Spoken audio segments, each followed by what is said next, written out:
warahmatullahi wabarakatuh. Di sini kami dari kelompok 7 mahasiswa Akademi Farmasi Mercusuada Bangkalan. Di sini kita akan melakukan podcast yang berjudul tentang menanamkan jiwa entrepreneur. Kenalan dulu dari saya, nama saya Aires Pandacayani, NIM 2001027. Dan saya Nafaludania Fidia, NIM 2001016. Dan saya Dina Rizky Turania, NIM 21031. Nah, kan di sini kita akan melakukan podcast yang pertama, menanamkan jiwa entrepreneur. Menurut kalian, jiwa entrepreneur itu seperti apa? Nah, definisi entrepreneur itu sendiri yang mana kita perlu memiliki arti kewirausahaan terlebih dahulu. Nah, sebuah proses yang kita miliki untuk mengidentifikasi dan mengembangkan, mewujudkan segala visi misi yang kita miliki di dalam kehidupan. Nah, jiwa entrepreneur itu rasa atau hasrat yang kuat di dalam diri kita untuk mewujudkan ide-ide inovatif dan kreatif yang kita miliki dan mengembangkan dalam mewujudkan segala visi dan misi kehidupan kita. Nah, untuk pertanyaan selanjutnya, apakah jiwa entrepreneur itu penting untuk budaya perusahaan? Menurut kalian bagaimana? Mungkin sebagian orang hanya menganggap bahwa jiwa entrepreneur itu hanya penting berlaku dalam diri kita sendiri. Namun nyatanya jiwa kewirausahaan itu juga penting untuk ditanamkan ke dalam budaya perusahaan, terutama di dalam diri setiap karyawannya. Karena karakteristik kewirausahaan di dalam diri hal ini menjadi sangat penting karena jiwa entrepreneur itu dapat menanamkan karyawan yang sangat baik untuk perkembangan mereka di dalam perusahaannya itu sendiri. Bagaimana tips untuk menumbuh kembangkan jiwa entrepreneur itu untuk kewirausahaan? Apalagi kan pastinya kan di dalam sebuah bisnis kan harus mempunyai jiwa entrepreneur itu. Bagaimana menurut kalian?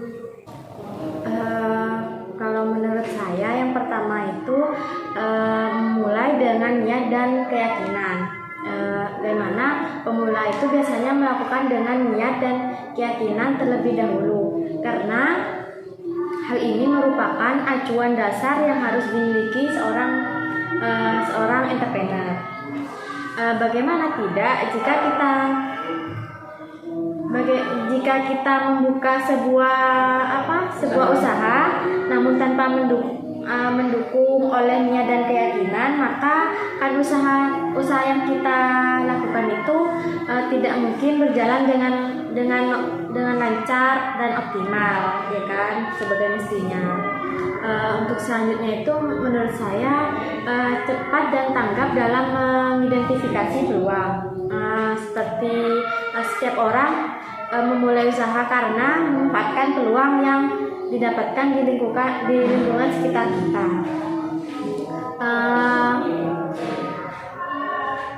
Peluang itu harus dicari dan jika perlu pergilah melakukan perjalanan sejauh-jauhnya walaupun hanya sekedar mencari peluang usaha.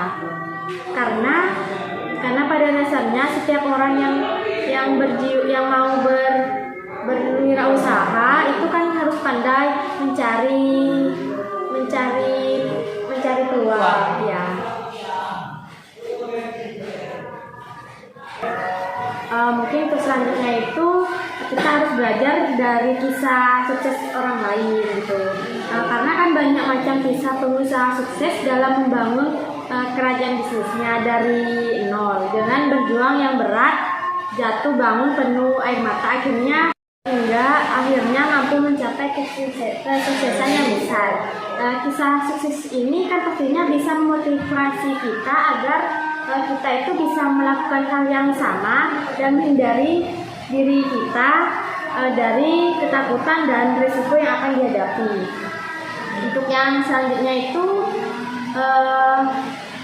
kan kita harus butuh modal. Karena kan kebanyakan orang itu ragu untuk memulai sebuah usaha karena kan tidak punya modal gitu. Untuk bisa mengantisipasi hal ini, kita harus mencari modal terlebih dahulu. Itu untuk selanjutnya itu kita harus optimis dalam berentrepreneur. Karena kan meskipun banyak halangan dan rintangan yang akan dihadapi dalam memulai sebuah usaha, maka kita perlu memiliki sikap fokus yang dibarengi dengan keyakinan dan optimis yang wajib dimiliki seorang entrepreneur agar tidak mudah menyerah dan berhenti di jalan. Kalau menurut kamu? Nah, saya menambahkan ya, Mbak Adel. Nah, kita juga harus punya keahlian menjual, yang mana kita itu merupakan hal yang penting yang harus dimiliki oleh seorang pengusaha. Karena hal ini adalah cara yang dibutuhkan untuk menarik Simpati orang lain agar calon pelanggan itu mau membeli produk-produk kita maupun jasa yang ditawarkan. Nah, kita juga bisa realisasikan sekarang juga, yang mana banyak orang yang sering memikat para petualang dengan berbagai macam alasan hingga menyebabkan tidak berani memulai dan impiannya memiliki sebuah khayalan semata. Nah, untuk pertanyaan selanjutnya, aspek apa yang paling penting untuk membentuk jiwa entrepreneur ya?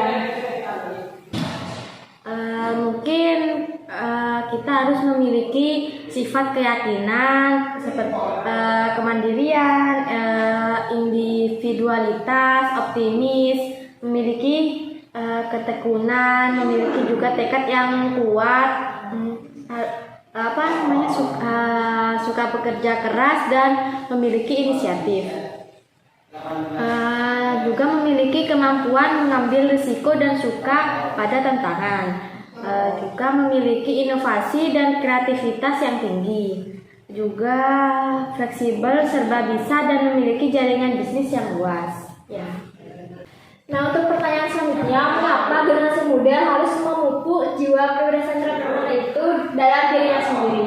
Apakah penting untuk di kalangan generasi muda ini?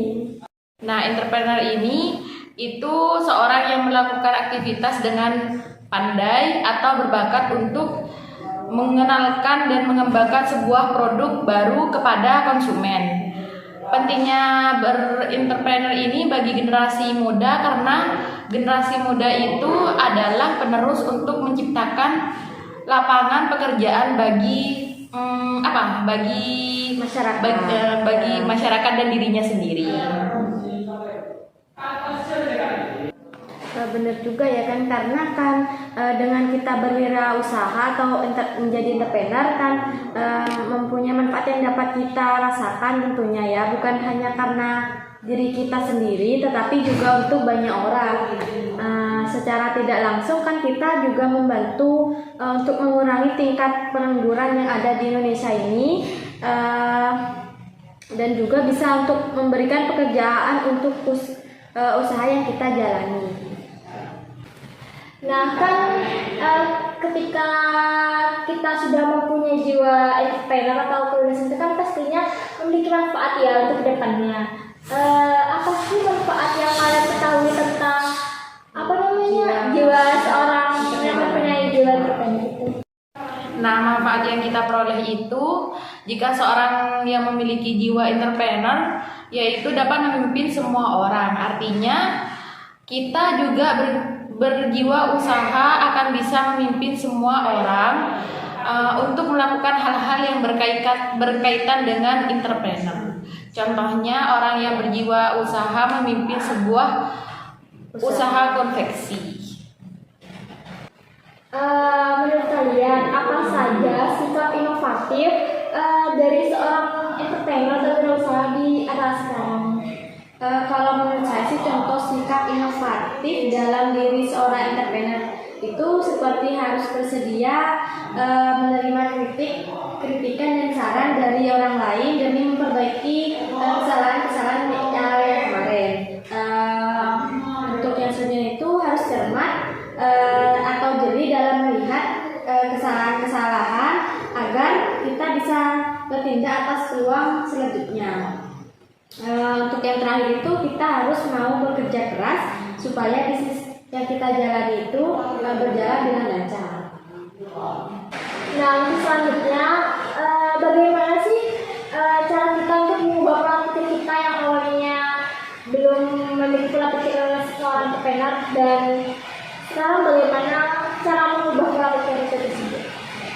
Mungkin yang pertama itu memperbanyak action daripada ide semata. Cara yang pertama untuk mengubah pola pikir agar menjadi entrepreneur yang berhasil adalah kita harus memperbanyak action atau tindakan daripada ide-ide semata. Hal ini tidak hanya sekedar mengeksekusi ide bisnis kita, tetapi juga dalam kehidupan sehari-hari. Mungkin pesannya itu kita harus mempunyai pembisnis panutan untuk mengubah pola pikir dan mental baja pada saat membangun sebuah bisnis. Kita juga harus mempunyai pembisnis panutan seperti yang diketahui di dunia bisnis akan sangat berbeda dengan apa yang kita pelajari selama ini. Jadi kita harus membutuhkan panutan untuk berada pada jalur yang tepat. Untuk selanjutnya mungkin kita harus memperbanyak membaca, karena kan seorang pembisnis yang tangguh ini bisa melihat peluang dan memanfaatkan dengan baik. Untuk menumbuhkan mental dan pola pikir tersebut, kita harus memperbanyak membaca karena kan dengan membaca kita akan bisa melihat dunia ini begitu banyak kejadian pada pola pikir dan masalah yang akan terjadi. Untuk yang terakhir itu menurut saya suka belajar dari hal-hal yang baru. Cara yang terakhir ini kan untuk mengubah pola pikir adalah suka belajar hal-hal baru. Menjadi seorang entrepreneur atau pembisnis, kita akan mendapatkan banyak sekali masalah dan kita itu harus diharapkan bisa mengambil keputusan dengan cepat dan benar. Nah, pastinya kan dalam berbisnis kan pastinya gak selamanya itu berjalan mulus ya. Pasti ada aja masalah di dalam bisnis tersebut.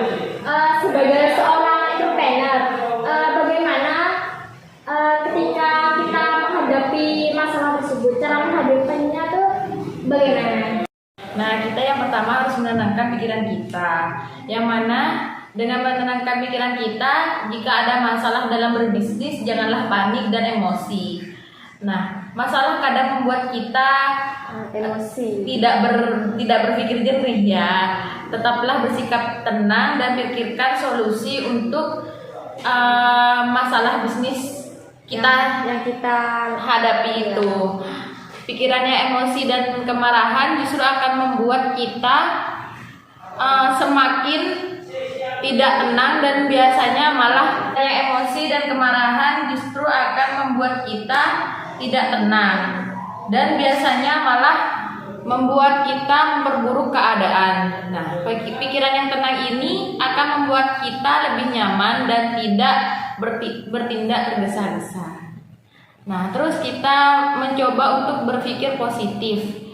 Nah, apabila pikiran kita sudah tenang, maka langkah selanjutnya adalah kita harus berpikir positif. Nah, cobalah berpikir positif dan optimis bahwa masalah yang akan kita hadapi bisa terselesaikan dengan segera. Nah, ingatlah bahwa kita tidak ada masalah tanpa sebuah solusi.